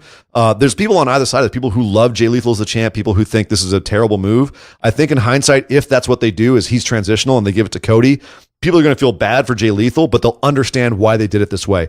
That being said, I don't understand why they didn't just have Cody pin Dalton later on. I don't know if Dalton was that bad that they just had to get it off of him as soon as possible. And his injuries did really kind of ruin his title reign. He had a lot of potential, and we said he was a bizarre pick to become the champ when he first won it. He took it off of Cody, if I remember right, didn't he? Yes, that's correct. But it was a bizarre pick to get it in the first place. Yeah. And ultimately, looking back on it, it was a very lackluster reign because of the injuries. So that's a little too bad. Yeah. I can certainly understand Cody, but I'm with you. I thought it was going to be Skrull. I still think it should have been Skrull, even carrying it into like the likes of the G1 and the other tournaments that are going to be coming up and stuff. I don't know, man. The problem with the Skrull would be I agree with you. I don't see Lethal holding it for very long either. No, I just don't know who you give it to. Well, the problem with Skrull at this point too is also what that means for storyline with him and Cody in other places. Point. So there's a lot of complicated things here. But ultimately, Ring of Honor getting interesting though. That's a lot of stuff going on there. It's been interesting. Ring of Honor has a lot of good stuff going on. This is just a particularly interesting twist where you're seeing people are calling it WWE booking because Lethal doesn't seem like the likely champ, and it seems like they're pushing him too hard where he doesn't like really deserve it in terms of his presentation. Sure. But this is like I'm saying, wait, hold on. They might know what they're doing here. Just wait and see. If we get to All In and Jay's still the champ, then come back to me and I'll be like, that's a bad idea. Yeah, they should have had Cody be the champ. Ring of Honor versus NWA with Nick Aldis. Well, speaking of the G1 coming up, let's head over and talk about New Japan. They had the Strong Style Evolved UK event. Man, I tell you what, I'm going to go up and see the G1 tomorrow. I'm going to go up to the Bay Area. And listeners, if you're going to be there, I'd love to meet you. I will be there somewhat early, standing around and getting ready for what looks like a fantastic show. The card for the G1 is fantastic. Lots of good title matches. I'm psyched for, I can't believe I'm saying this, but Jay White and is facing off against Juice Robinson for the U.S. title in the U.S. I want my boy Juice to bring it home. Bring it home for America. When you get there, post a picture in the discussion group of where you're going to be and hang out for a little bit. And I can't go, but I just can't go. No, totally. I'll put it in the discussion group where I'm at. So keep an eye there. But yes, I had my whistle wet by the Strong Style Evolved UK this weekend. We had 2 nights of just great wrestling, mostly New Japan, but also a whole bunch of Brits and European indie guys. We did have a couple title matches where some big titles changed hands. The first night, there was a retention. Right now, Minoru Suzuki and Zack Sabre Jr. are the tag team champions, and they beat Tomohiro Ishii and Kazuchika Okada to retain their belts. Will Ospreay defeated Kanemaru. Walter had a killer match against Yuji Nagata, Blue Justice himself, which was just basically my kind of match. 2 big dudes slapping and chopping the crap out of each other. Just stiff as hell. And it was Yuji Nagata can still go. He is not a young man, and he can still go. Also, Yoshihashi defeated Chris Brooks, which apparently was one more instance where Yoshihashi just could not get a reaction. He couldn't pay the audience to get a reaction. Okay. Night 2, here's the big one. Zack Sabre Jr. beat Okada clean. What? He rolled up Kazuchika Okada for a 1-2-3. What he could not get done earlier this year for the title, he was able to get done at Rev Pro. And in addition, his tag team partner, Minoru Suzuki, in another singles match, defeated heavyweight champion of Rev Pro, Tomohiro Ishii, for the championship. That's right. Minoru Suzuki, now your Rev Pro tag team champion and heavyweight champion. Has that ever been done before? Yes, but I don't know I don't know in Rev Pro. In recent years? Not in Rev Pro, I don't think. But Wow. I will say this. That is a hell of a way to turn 50. That's right. He just did have his big birthday party. And then Walter got himself involved after the match. He came out after the match and stared down Suzuki. So You want to talk about Walter Suzuki program coming up? You want to talk about a slap fest? Oh boy, there's going to be some marks left there. Hamburger chest. Also, another note: Jay White defeated Kyle Fletcher in what was a pretty good match too. I was surprised. I'm not high on the knife pervert, but that was a good one. It was a surprisingly good. It's what he is. I'm excited about the G1. I'm very excited to hear how the G1 special goes this weekend. As it's one of the biggest things that are go on in New Japan, and we're it going goes to that tournament. The G1 tournament is just going to be epic. And this one-off show is kind of the wet your whistle before the tournament happens. And then the tournament's going to start happening, and we're just going to be nothing but watching New Japan for like a month. Yep. We'll have to do some special coverage on that. We're going to, because otherwise this show is just going to become all Japan all the time. Right. No. Last but certainly not least, Lucha Underground had a new episode last night where we saw Jake Strong continuing to, formerly Jack Swagger, as we say outside of kayfabe, breaking ankles. King Cuerno defeated Chavo for one of the ancient Aztec medallions, and we saw Matanza just murder Mr. Spectacular. Like, literally. Yeah. Like, that's the thing about Lucha Underground. When people die, when we say, oh, he murdered him. No, really, he murdered him. He's dead. Mr. Spectacular is actually dead. So is Phoenix. And Phoenix is now dead. Phoenix is now dead, too. Katrina sucked out his thousands. Yeah, they killed Phoenix. I can't believe that. Katrina ate his souls. She ate all 1,000 of his souls. His 1,000 lives, they're gone. She ate them all. God, she looks hot. I don't know what it is about just the dark, maybe it's the leather. I don't know what it is, but there's something just dark and brooding about that woman that just, it hits me in the right places. Oh my goodness. Well, yeah, apparently eating 1,000 souls will do something for you, for your complexion. Yeah. But no, also something else you saw on the show, if you're looking closely, is a couple of handsome gentlemen sitting in the front row of the show, having people thrown at them. And then finally what we learned was that Cage will get a title shot, but he's got to go through Mil Muertes to get it. So Cage Mil Muertes one more time. I'm looking forward to that. Yes. Speaking of big boys hitting each other, I'd like to see too. Well, I think we're going to get that eventually. Yeah. But so a little bit of a Elizabeth Bathory from Katrina, and a little bit of I have like a Kurt Angle circa 2002 from Jake Strong. Ruthless aggression, Jake Strong. Yeah. So good stuff. Very fun show this week. Lots of plot developments and handsome bearded men sitting in the front row. Yes. So.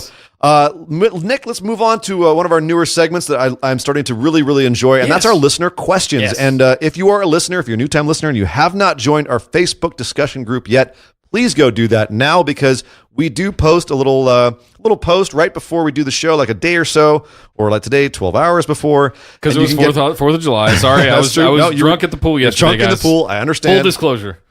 We saw your Instagram. We know how it went. Yeah.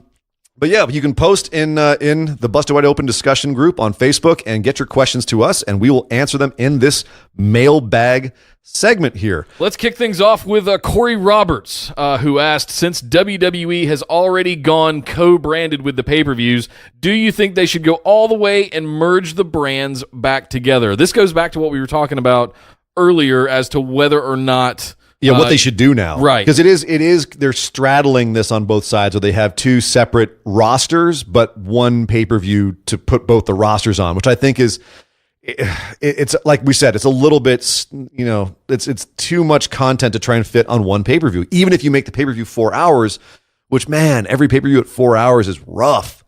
It's long. Yeah. And a lot of stuff to watch. And it means that some of these matches are going to fall through those cracks, because you're not going to be as excited for them, or you're going to be burned out by the time you get to them. Well, that's what I was talking about earlier when you say you have less pay-per-views, but they become longer. And so, I mean, if you only have one every other month instead of every other week, like we did last year, you can make them a little bit longer. You can make them 4 to 6 hours and include a lot of stuff on there. You can. The New Japan ones are 6 hours. Yeah, but the first 3 hours are tag team matches. Okay. So you only have like a couple hours of really big matches that you're excited for, and they build up to that. Sure. Whereas WWE always starts with like 1 or 2 hot matches, and then they kind of taper off in the middle, and you have to wait all the way to the end to get and like most of them, that's how they are. All right, let's talk about his question, which is, should they merge the brands back together? Should we have full rosters on both Raw and SmackDown? And I would say no. And the reason for that is the rosters are way too big right now. If you merge them together, that's even less TV time for everyone, because that means Monday Night Raw and Tuesday Night SmackDown, which will, by the way, 2019 is going to be Friday Night SmackDown, and who knows how on a completely different network. Yeah, we're going back to that shit again. But here's the thing. It's already the Roman Reigns show on Monday night. If you have to build both shows on who you consider the top of your card, that means that you're going to have Roman Reigns, Braun Strowman at the top of both nights, and everyone else is going to fall somewhere below that. I don't know. There is an argument that could be made for having all of the superstars that are at the top of both cards having this intermixing, and you could have a lot more top-of-the-card matches, maybe not revolving around so many titles. But that's why you have the shakeups or like the trades every once in a while to try and mix it up a little bit. But here's the thing. Right now we're getting AJ and Rusev and Daniel Bryan and Kane on the top of SmackDown because there's no one else from Raw they feels a bigger draw or a bigger push that they want to do and have that be the top of the show. Fair. So keeping the roster separate gives you more plot lines, it gives you more content, and allows more superstars to get shine because the rosters aren't going to get any smaller. Here's the thing.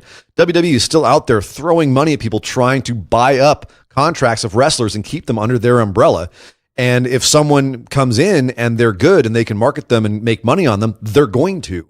So they'll push them up the card. They want more people there to create more competition internally and see who they can really use. You look at the size of all the rosters put together. I can't think of a time in history that WWE has had more insane talent from the top to the bottom of the card. Like just insane. People like that we kind of poo-poo because they're low on the card are massively talented. Absolutely. Apollo Crews could headline most other promotions, and he's relegated to jobbing out to AOP on Monday Night Raw this week. So just crazy the depth of these rosters. What I will say to Corey to answer his question directly is that yes, I would like to see them merged back together because I prefer having multiple episodes of the same roster of content throughout the week. I liked the idea of having, whether it was Monday and Tuesday or Monday and Thursday, whichever format you want to pick. I can remember when back in the late 90s when SmackDown was first getting started and we were like, oh my God, we're going to have a second show during the week and that's more time for all these people to get on TV. Great. It's the same cast of characters that we know. You also had half as many characters then though. Fair. And I grant you that. And what you just said previously, we've never had the level of talent and so much of it that we do today. But the question is, Corey, are they going to do it? And it's hell no, because now you're going to have one on Fox and one on NBC. And it's going to be so split up. They're going to compete with each other, and it's you know what? They're going to stick them together. I think to try and get ratings on both, they might actually recombine the rosters so that you can have Roman Reigns on both and try and pump their numbers up. Because here's the thing: SmackDown posted its second lowest rating since they went to Tuesdays this week. So whatever they're doing on SmackDown, from a rating standpoint, is not working. So they might look at that and say, "Well, we need Roman on both shows because we have to keep our ratings up on Fox." And on NBC, and on USA. I don't know, bring the title back and put it on TV? But apparently that's not hurting Raw. Yeah. So no, it's bizarre. So who knows what kind of lessons they'll take from that. I think they should. I don't think they will, though. That's really what I want to say. Well, moving on, we've got Bibash Shrestha says, is Braun flipping things over getting a little stale? Should Braun get his due for all the things he has done to KO? And what's next for Braun? I'm going to let you take this, Mr. Braun Beard, Braun Shirt Man. Is Braun flipping things over getting a little stale? No, I think it's his... Fine. I thought I was going to take this. You are. Okay. I don't think it is. I think it's his thing. It's infrequent enough that I don't get tired of it. What was before he flipped over Kevin's car last week? It had been a month, 2 months or so before they had done something. Even longer, I think. Because then you're getting into WrestleMania stuff. It had to go all the way back to like the tractor trailer when he lost his shit with Kurt and was flipping the TV truck over backstage. Ladders at Money in the Bank. Breaking ladders. Go ahead. I'll wait. That's not flipping stuff over. It's still breaking stuff. He said flipping things over. Is it amazing what a very specific strength spot to call out. Sure. Is it amazing that Braun Strowman burst through a ladder that two guys were holding on to and knocked him over? Hell yes, it is. That's what I'm saying, but that's what I'm talking about, strength spots. I'm not talking about flipping things over. I'm talking in general strength spots with Braun.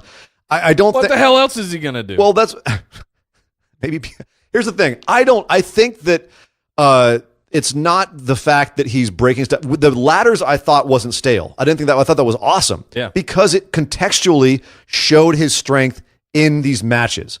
Having just a whole segment built around him pulling down a trestle or flipping over the announce dais, you shouldn't do that very often, because then, yes, that does get stale. And I don't think they have been. Right. But I think it's getting to that point where we're getting a little close to it.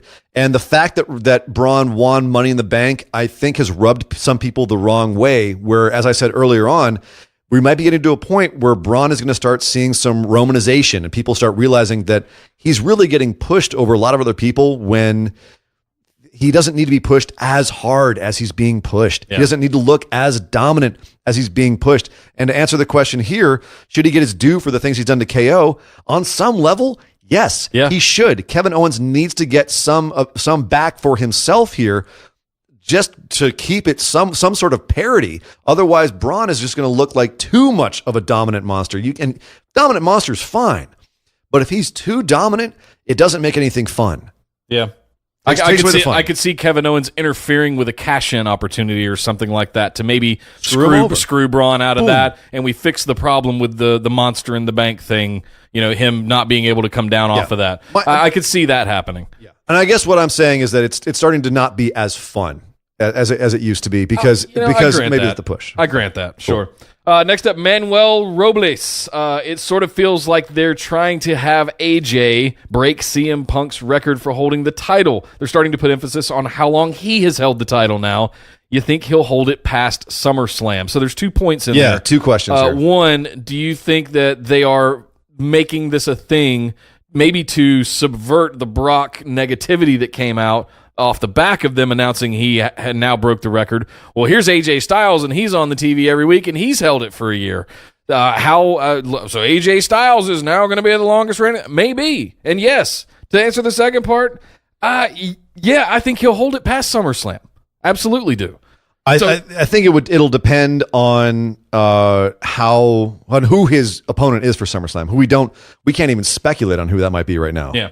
But we know Rusev at Extreme Rules in 3 weeks, so 3 more weeks beyond that, and who knows? Well, here's the thing: we got a long way to go for AJ to get even close to CM Punk's record, because CM Punk's record is up around 430 something. I was gonna say 443 or something like that. Somewhere around there. Yeah. Like I've got to go look it up and see what exactly it is. Where's Brock at now? 434 days. Okay, yeah. And CM Punk is AJ Styles is currently just over 240 days. Oh, so we got a long way to go then. Long way to go for CM Punk to get even close to that. Brock has already surpassed CM Punk's record with a different title, and that's the only caveat to that, is that he's already surpassed it with a different title. But they already said on TV, Brock has passed CM Punk's record as a modern title holder. That's what they're calling it now.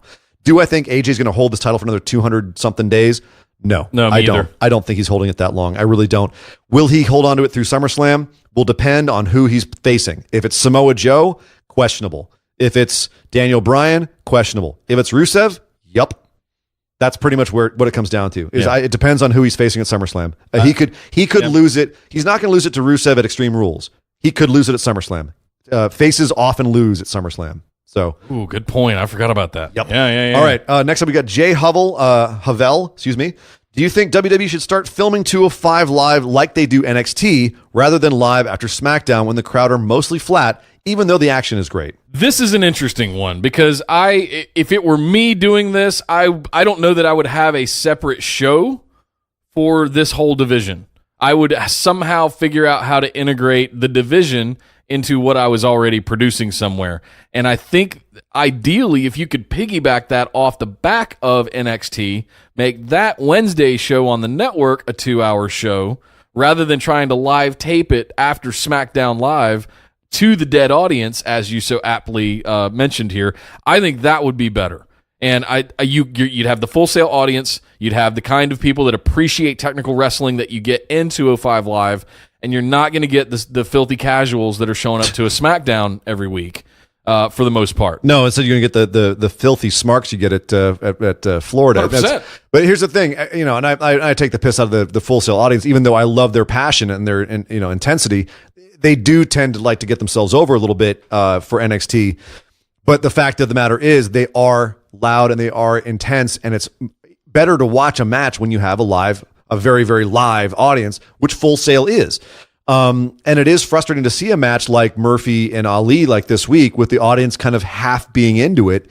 and half just, exhausted from all of the wrestling that they've seen in the night. Can you imagine that match going on at the Royal Albert Hall last week? Jesus. That place would have lost their friggin' mind. Or any NXT takeover. But here's the issue.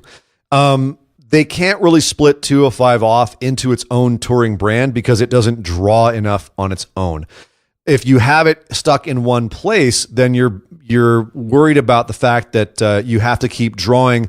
NXT operates at a loss. They're not booking that audience, not having those people come in order to make money. Right. That's just a showcase thing for them at this point. And I think it's $20 at the door for Full Sail. Yeah, something exactly. silly. It's not expensive. They take NXT on the road to do their essentially their house shows for NXT as a way to get the wrestlers out there used to being on the road. It's another training device, but it's also a way to build matches for their pay-per-views. Learn to live in the circus. There's a lot of other reasons why they do things the way they do in NXT.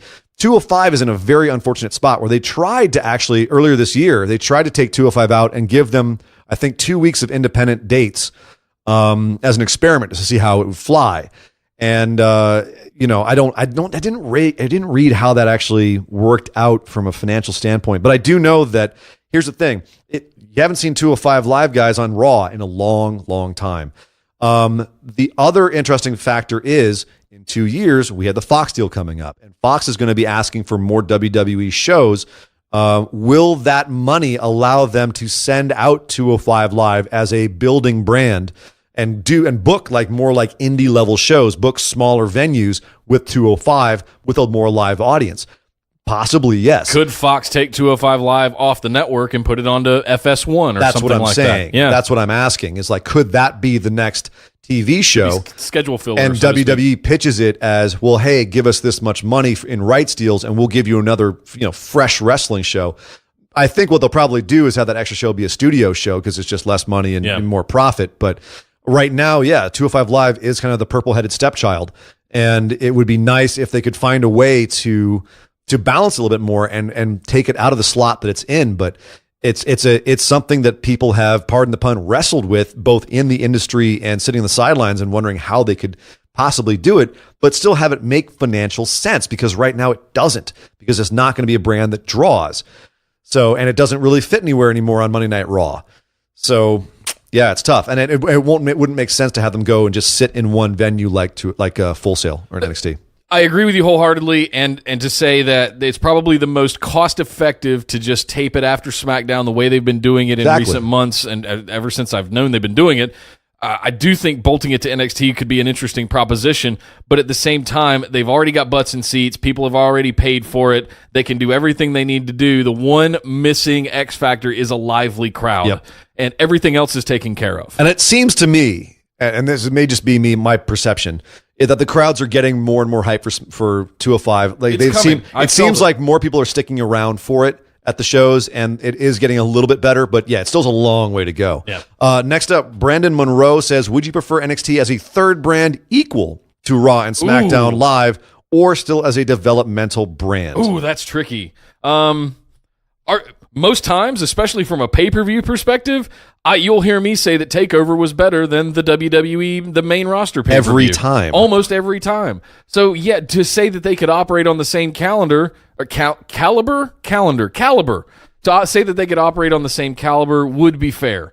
That said, I think the Performance Center and the NXT training stuff, all of the things that they do to indoctrinate superstars into the WWE style is I don't want to say a necessary evil, but it's a good thing. It's a virtuous good thing that brings up entertainers that we enjoy watching. And hey, if we get to watch their rise through the Performance Center via NXT at Full Sail, hey, cool. It's great. Well, it gives you a sense of ownership too over them, and that connects you to them a lot more.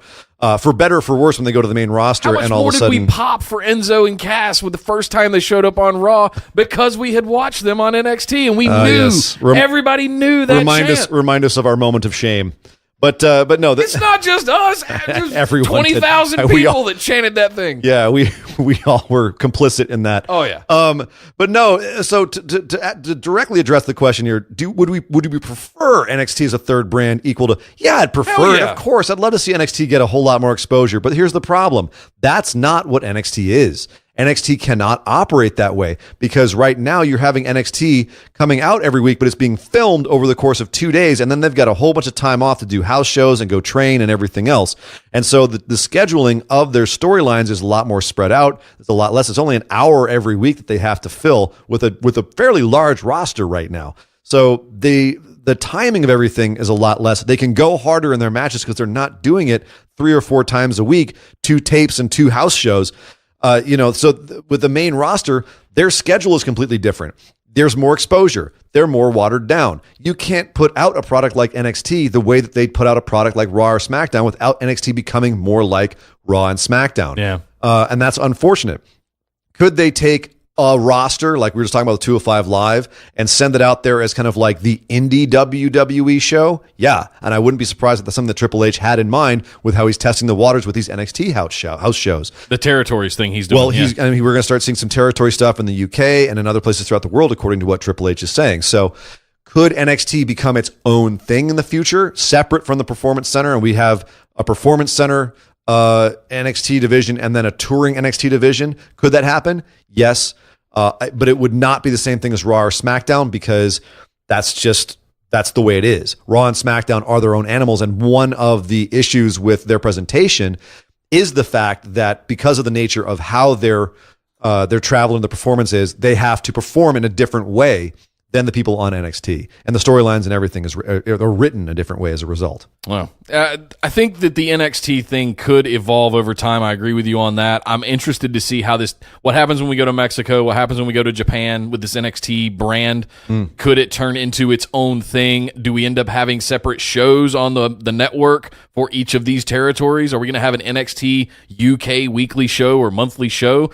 I don't know. I mean, the sky's the limit for those guys right now. And I love the fact that the unpredictability of Triple H and Shawn Michaels running this thing kind of contributes to the fascination with it. I'm loving the idea of just how far these guys could take this NXT thing. I just think it will not be equal to Raw or SmackDown. Never, It'll be different. It'll just be different. We're never going to have 3 hours of NXT. I hope we won't. Every week? Yeah. I hope we don't. No. One last question. Well, this isn't really a question. This is more of a comment, a statement from Aaron Collier. Not a question this week, but a statement. Nick Howell, your beard is on point. Thank you, sir. It's a big 2 years worth of growing. I got a little bit more to go, but yeah. It's like you have a Shar-Pei attached to the bottom of your face. Right.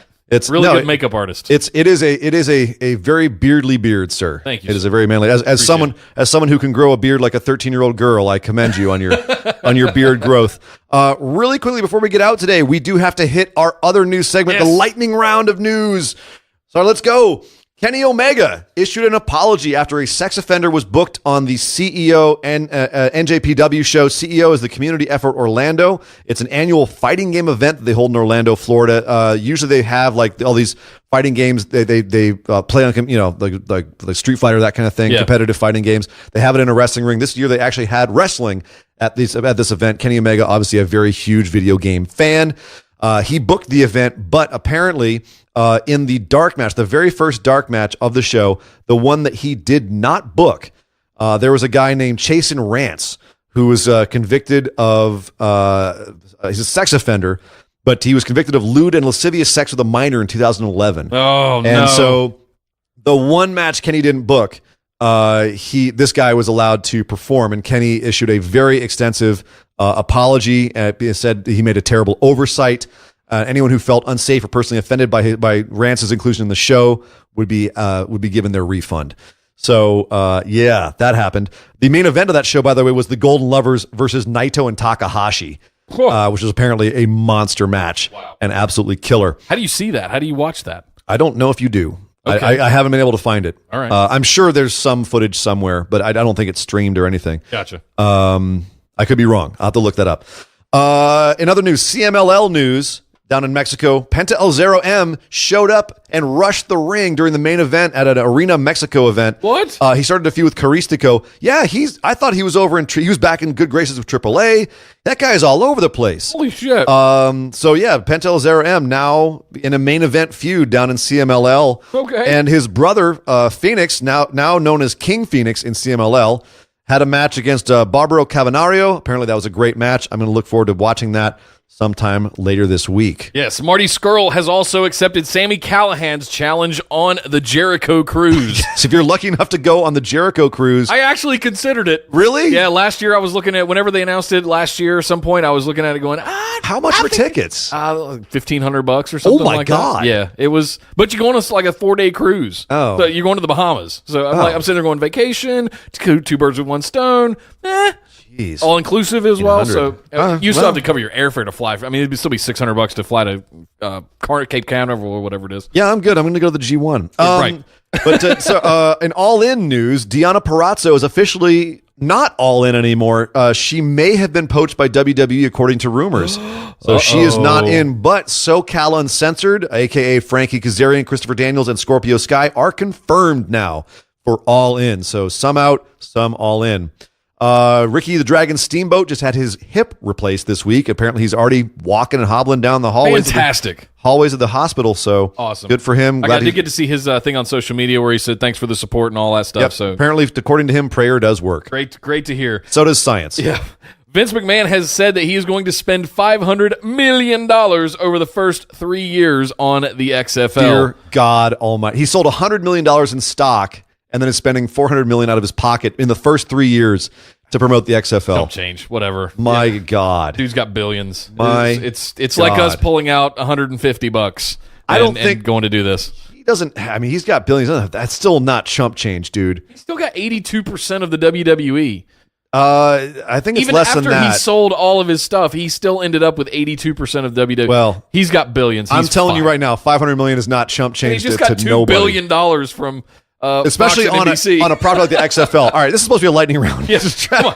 Travis Banks is now the second longest progress world title holder. He just passed Pete Dunne's record, and he's only still has to pass Johnny Havoc to become the longest progress world title holder. If he holds it after this pay-per-view coming up, or this chapter, as they call it, I think he'll be the longest that has held it. Watch out for Travis Banks, folks. He's coming. telling you. He is coming. Ascension. Do you remember those guys? Yes. They beat Slater and Rhino on Main Event. Yes. Wait, that show's still going on? Yeah, and guess who was on it this week? Bobby Roode. Yeah, he's now on Main Event. No. Oh, no. Yep. Bobby! But Ascension has snapped their losing streak. All the tag teams are now in Main Event. Ascension snaps their losing streak by beating Slater and Rhino. And finally today, happy 29th birthday. Let me say that again. Happy 29th birthday to Adam Cole, baby! It is his birthday today, July 5th. So happy 29th birthday to him. 29. What a youngster. Still, man, 29. Like Shawn Michaels in 1996. Anyway, that's it for this week, guys. Yes, sir. That was our man. show. What a show. Thank you very much for hanging out with us. Thank you for sending in your questions. As Ian said earlier in the show, you can post those over in the Facebook discussion group.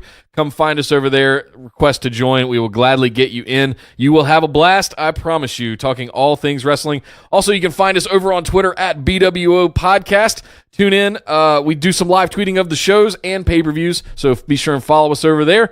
We do have a Patreon, patreon.com/BWO. If you guys love the show and want to show your support, we've got a lot of upcoming stuff going live and retooling the show in a certain way to be more interactive with you guys, probably within the next couple of weeks or so. So definitely, we would love your support over there. Every dollar counts. And if you want to buy some sweet swag to rock around and let everybody know we are your favorite wrestling show, head over to orbitaljigsaw.com/store. Pick up a t-shirt, hoodie, phone case, stickers, all that good stuff. And don't forget to go to your podcast app of choice and hit that subscribe button. Go to YouTube, hit subscribe, and follow us. Leave us a comment. Let us know what you think. 5-star review, maybe. Yeah. And by the way, if you are at the G1 special coming up in San Francisco this Saturday, I will be there. I will be posting on the Facebook discussion group where I will be hanging out before the show. But I'm Nick Howell. You can find me over on Twitter at Nick Podcasts. I am Sir Ian Dangerous. You can find me on Twitter at Sir Ian Dangerous. By God! Somebody stop the damn match! This show is part of the Orbital Jigsaw Network. For more episodes, subscribe to us on iTunes, Google Play, or Stitcher Radio. For details and show notes from each episode, check us out, orbitaljigsaw.com.